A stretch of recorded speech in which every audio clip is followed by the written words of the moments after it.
잠언 14장 1절 말씀을 함께 읽겠습니다. 시작. 지혜로운 여인은 자기 집을 세우되 미련한 여인은 자기 손으로 그것을 허느니라. 아멘. 저의 의문은 이것입니다. 왜 여자인가? 왜 여자를 가지고 집을 세우고 허문다 이렇게 말씀하시는가? 본문 말씀은 가장들에게 주셔도 무방하고 남자들에게 말씀하시면 더 잘 어울릴 듯 싶지 않습니까?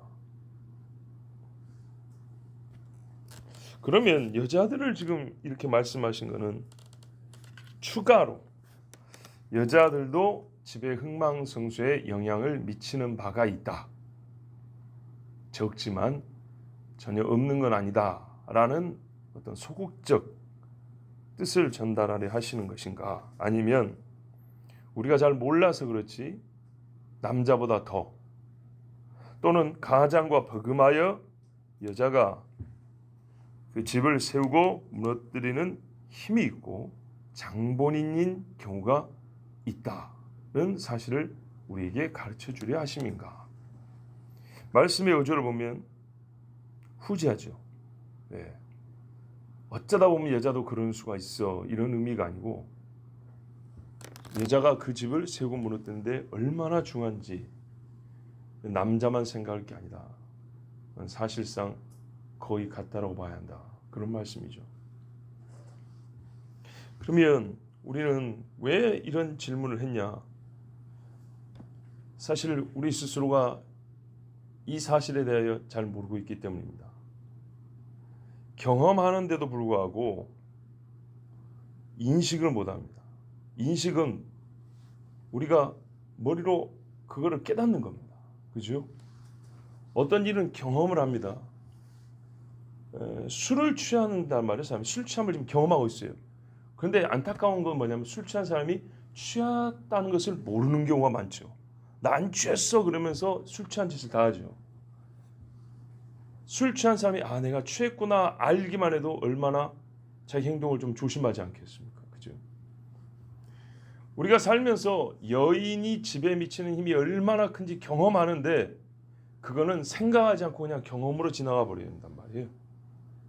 남자가 돈벌이가 좀 시원찮다 아니면 많이 벌어온다. 이 돈 몇 푼 차이에는 굉장히 크게 인식을 하고 살아요. 우리 남편이 요즘에 이렇게 한다라고 생각을 하지만 여인의 말 한마디로 집이 올라갔다 내렸다는 것은 경험을 하여 어느 날 집이 흥한 것 같고 어느 날 집이 약해지는 걸 경험하지만 이게 여인과 상관있다는 건 생각을 못하고 가는 경우가 많아요. 우리가 남자가 집을 세우고 무너뜨리는 것보다 더 비중 있게 현실로 경험하면서도 인식 정도가 매우 약한 것은 바로 여인이 지혜로운 여인과 어리석은 여인이 그 집을 세우고 무너뜨리는 데 미치는 영향입니다. 그 힘입니다. 자, 항상 성경이 가르치면 성경에 실예가 기록되어 있습니다. 성경이 가르치면 성경에서 보충 설명이 있고 상호간의 설명을 보충해주고 완전한 이해를 도와주며 또한 실증을 해줍니다. 눈을 크게 뜨고 마음을 다하여 찾으면 언제나 찾을 수 있습니다. 그리고 생각보다 가까이 있는 답을 우리가 찾게 됩니다. 하와는 아담에게 돕는 배필이었습니다. 돕는 배필로서 하와가 행했던 일, 아담에게 미친 영향의 종류를 수없이 분류하고 평가해 볼 수 있지만 단연 최고는 집을 이루었다는 것입니다. 하와가 없이 아담은 한 가족을 이룰 수가 없습니다. 아무리 뛰어나도 혼자 사는 것이지 아담의 집이란 것은 절대 세워지지 않습니다. 아담 혼자와 하와 한 사람이 더해서 두 사람이 된 것이 아니라 두 사람이 되어 집이 되자 극단적으로 달라진 차이가 뭡니까? 셀 수 없는 사람의 수, 땅을 가득 채우는 번성한 아담의 집이 세워진다는 겁니다. 엄청난 차이죠. 1000년 만년이 가도 혼자요. 그러나 둘이 있으면요 100년만 가도 셀 수 없는 많은 사람들이 생깁니다. 아담으로 불리는 집입니다. 반대로 하와가 있으므로 아담은 홀로 있을 때 누렸던 하나님의 형상으로서의 온전함을 잃어버렸습니다. 집을 이룬 다음에 이 집이 무너져 버렸어요. 좀 확대하여 보면 모든 생명 있는 것들의 어머니라 불리는 이가 하와인데 생명 있는 모든 것들에게 사망을 가져왔어요. 인류의 대표로서 책임을 아담에게 지웁니다. 오늘 말씀을 여자만 다 다루면 되고 여자가 못해서 문제라 이렇게 생각하면 아주 이것도 잘못된 겁니다. 지금 여자의 집주에서 말한 것이지 남자가 책임이 없다는 말은 전혀 아닙니다. 각자 본인의 책임이 있고 여자가 이 정도면 남자는 훨씬 더 큰 책임이 있는 겁니다. 훨씬 더 큰 책임이 있어서 하와가 먼저 따먹었지만 아담이 따먹은 죄를 묻는 것입니다. 자, 인류의 대표로서 책임을 아담에게 지웁니다. 아담이 큰 책임이 있습니다. 그렇지만 일단 그 집을 무너뜨리게 한 첫 번째 행위를 한 사람은 하와입니다. 이보다 더 확실하고 분명한 증거가 어디 있을까요? 오늘 본문에 대한 좀 더 볼까요? 룻기 4장 11절에 보면 성문 안에 있던 온 백성과 장로들이 이르되 우리가 증인이 되었나니 여호와께서 내 집에 들어간 여인으로 하여금 이스라엘의 집을 세운 라헬과 레아 두 사람 같게 하시기를 원하노라. 내가 에브라다에서 훌륭하게 행하고 베들레헴에서 유명하게 될지어다 그랬어요. 보아스는 이미 유명한 사람입니다. 그런데 더 유명하게 될지어다. 어째서요? 룻이 너희 집에 들어감으로 말미암아. 라헬과 레아가 이스라엘에 집을 세웠다고 분명히 말하고 있습니다. 그 후손들이 말하는 거예요. 우리 집은 라헬과 레아가 세웠다. 보아스가 유력하긴 하지만 룻을 통하여 보아스의 집이 세워집니다. 이미 세워진 집이 있었지 않냐고요? 보아스는 이미 집 짓고 살고 있지 않았냐고요? 말씀을 잘 보세요. 그냥 있는 사람의 집이 아니라 라헬과 레아가 세운 것과 같은 집이라고 그랬어요. 그 집은 룻이 들어감으로 세워진 겁니다. 왜요? 룻은 얼마나 지혜로운 여인입니까? 육에 보이는 것을 다 버렸어도 하나님 백성 되기를 원했던 사람 아닙니까? 이세벨이 아합의 집을 세웠습니다.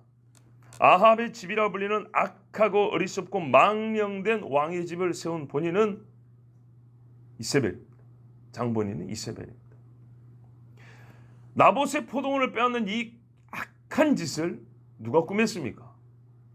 나봇은 원하였지만 직접 손을 대지는 않았습니다. 그냥 포기할 듯 했는데 이세벨이 자기 남편이 근심하는 거 보고 왜 그렇게 근심합니까 했더니 저 포도원을 사고 싶은데 나봇이 안 판다 그랬어. 접어야겠소. 그걸 살 필요 있습니까? 뺏어버리면 되지. 이게 이세벨입니다. 그래서 하나님 말했어요. 나봇의 피를 흘린 곳에서 개들이 네 살을 뜯어먹으리라. 이세벨이 이스라엘에서 하나님의 집을 무너뜨렸습니다. 바알과 아세라를 섬기게 했습니다. 하나님 제단을 다 무너뜨려 버렸습니다. 이세벨의 악함으로 아합의 집은 예후에 의해서 사라졌습니다. 열왕기하 10장 9절 10절에 그런즉 이제 너희는 알라 곧 여호와께서 아합의 집에 대하여 하신 말씀은 하나도 땅에 떨어지지 아니하리라. 여호와께서 그의 종 엘리야를 통하여 하신 말씀을 이제 이루었도다 하니라. 예후가 아합의 집에 속한 이스라엘에 남아있는 자를 다 죽이고 또 그의 귀족들과 신뢰받는 자들과 제사장들을 죽이되 그에게 속한 자를 하나도 생존자를 남기지 아니하였더라. 아합에게 아들이 70명 있었는데요. 예후가 아합에게 속한 자, 즉 아합의 집을 없애버린다고 다 죽여버렸습니다. 결국에는 예후가 죽인 거죠. 왜냐하면 그와 함께 있는 자들을 위협해서 너희들 살고 싶으면 그 왕자들 다 죽이라고 해서 죽인 거니까. 자, 이세벨의 딸도 그 어미를 따라 다윗의 씨를 없이하여 다윗의 집을 멸하고자 했습니다. 자, 이세벨은 아합의 집을 세웠다가 아합의 집을 무너뜨리게 했고 그 딸 아달랴는 남유다의 다윗의 집으로 시집을 와가지고 그 집에 씨를 남겼지만 결국에는 그 집을 다 없애려고 한 사람입니다. 하나님이 보호하지 않았다면 다윗의 집은 다 죽었습니다. 역대하 22장 2절부터 4절에 아하시아가 왕이 될 때 나이가 42세라. 이 사람이 여호사밧 왕의 손자입니다. 그 어머니가 이세벨의 딸입니다. 예루살렘에서 1년 동안 다스리니라. 그의 어머니의 이름은 아달랴요 옴므리의 손녀더라. 옴므리가 아합의 아버지입니다. 그러니까 아합의 딸이라는 얘기입니다. 아하시아도 아합의 길로 행하였으니 이는 그의 어머니가 꾀어 악을 행하게 하였습니다. 그의 어머니가 그의 아버지가 죽은 후에 그가 패망하게 하는 아합의 집의 가르침을 따라 망하게 하는 집을 가르침을 따랐으니 그 집도 망하는 거죠. 여호와 보시기에 아합의 집같이 악을 행하였더라. 그래서 10절 12절에 가면 아하시아의 어머니 아달랴가 자기 아들이 죽은 것을 보고 일어나 유다 집의 왕국의 씨를 모두 진멸하였으나 보세요. 왕국의 씨를 싹 없애버렸다. 왕의 딸 여호사밧이 아하시아의 아들 요아스를 왕자들이 죽임을 당하는 중에서 몰래 빼내어 그와 그의 유모를 침실에 숨겨 아달랴를 피하게 하였으므로 아달랴가 그를 죽이지 못하였더라. 여호사밧은 여호람 왕의 딸이요 아하시아의 누이요 제사장 여호야다의 아내이더라.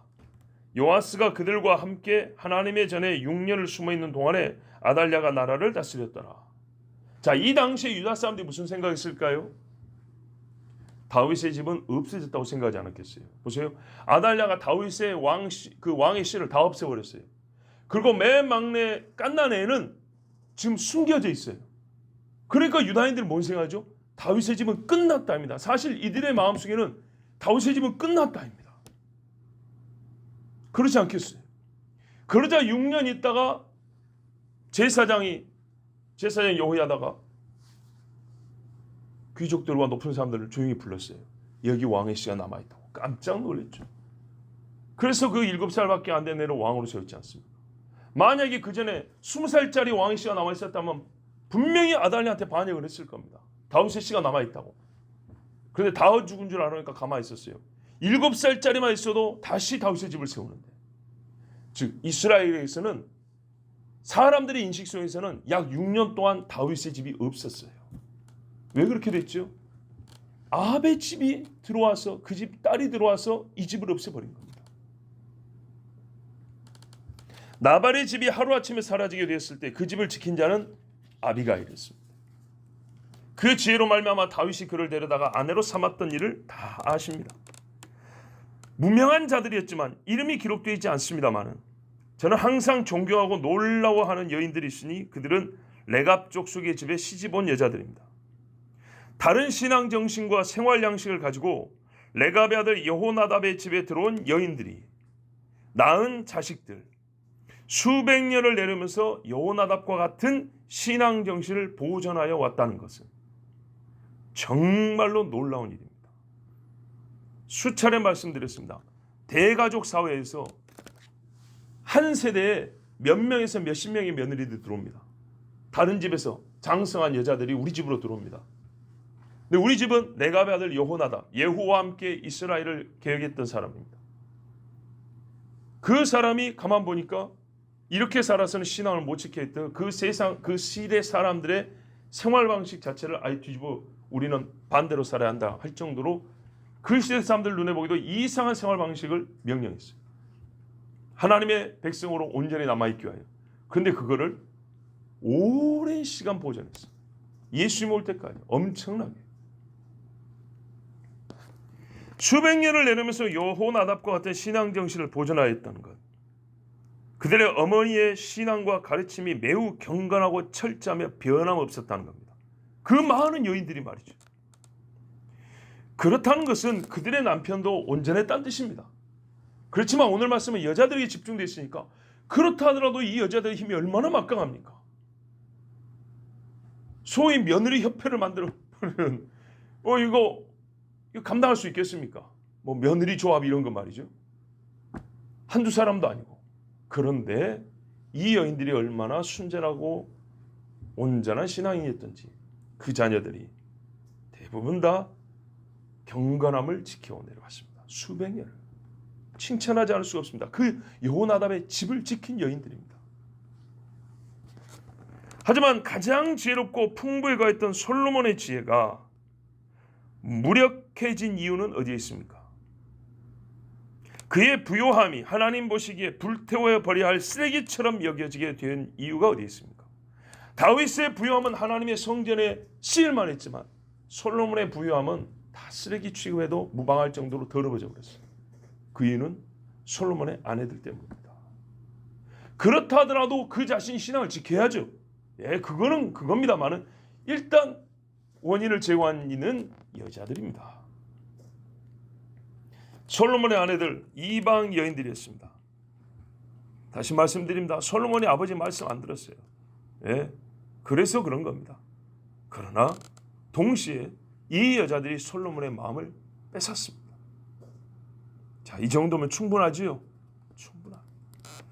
본래적으로 여인이 없는 집이란 존재하지 않습니다. 이 세대는 여자가 없는 집을 세우려고 합니다. 또 남자 없는 여자들로만 세워진 집이 있다고 주장합니다. 틀렸습니다. 남자가 있고 여자가 들어와 집이 됩니다. 잠언 24장 3절에 집은 지혜로 말미암아 건축되고 명철로 말미암아 견고하게 된다 그랬습니다. 여인의 지혜로 남자의 강한 것은 더 강하게 되고 약한 것은 강하게 변하여 집은 날로 견고하게 됩니다. 하지만 악하고 어리석은 여인은 지혜로운 남편마저도 어리석은 자로 만들고 자기 집도 지키지 못하게 그 손의 힘을 상실하게 합니다. 그러므로 여성분들 여기 여자라 그러죠. 예. 여성보다는 여자가 더 나아요. 고상한 표현 같은데 훨씬 더 있는 그대로 표현 여자예요. 성서 그러면 굉장히 고상히 들리죠. 학자들은 성서라 그럽니다. 학적으로 들리죠. 성경이 나은 겁니다. 성서하면 그냥 책인데 경이 들어가면 경전입니다. 책 중에 진리란 말입니다. 여자입니다. 여자들이여 지혜로운 자가 되십시오. 여러분의 지혜로 집을 세웁니다. 지혜는 성경의 여호와를 경외하며 그 말씀에 순종함이라 했습니다. 이 일에 힘쓰십시오. 한나는 그래서 가장 어두운 때, 그 민족의 가장 어두운 때 그는 어떤 일을 했냐? 기도했습니다. 그 시대에 아들을 얻기 위해서 기도를 시작했지만은 사무엘이 잘한 것을 보십시오. 어떤 아들을 길러냈는가? 시대를 밝히는 빛을 길러냈습니다. 한나가 아들만을 얻기 위해서 기도했다는 게 아니란 뜻입니다. 중국에 하나만 아들을 낳고 애들을 낳다 보니까 이름하여 뭐라고 부르면 소황제라고 부릅니다. 오냐자식이라 이런 말이다. 중국 표현으로 소황제라고 부릅니다. 얼마나 무리하고 버릇없는지 모릅니다. 왜? 하나밖에 없습니다. 한나가 사무엘을 어렵게 얻은 아들이기 때문에 그 뒤에 자식을 낳게 되지만 장자 우선, 큰아들 하면서 막 높일 수 있습니다. 근데 그러지 않았습니다. 그렇게 키움을 받았다면 사무엘은 하나님의 사람으로 크지 못합니다. 얼마나 지혜로운지 또 얼마나 그 신앙이 좋은지 하나님께 드렸습니다. 하나님의 집에 거하는 아들이 되겠습니다. 하나님 그래서 사무엘을 통하여 그 백성을 각성시키고 하나님께로 마음을 돌이켰고 다윗의 길을 예비하겠습니다. 표현하자면 세례 요한과 같은 일을 한 구약의 사람이 사무엘입니다. 그러므로 이 시대에 지혜로운 여인은 어떻게 해야 되냐? 정말 한나처럼 기도하고 한나와 같이 자식을 하나님 앞에 드려야 됩니다. 이보다 지혜로운 일이 없습니다. 오늘도 기도하는 지혜로운 여인들에게 하나님께서 집을 세우는 복을 주시고 우리의 어리석음을 회개하는 여인에게 하나님께서 더욱 지혜와 명철을 주실 줄로 믿습니다. 기도하겠습니다.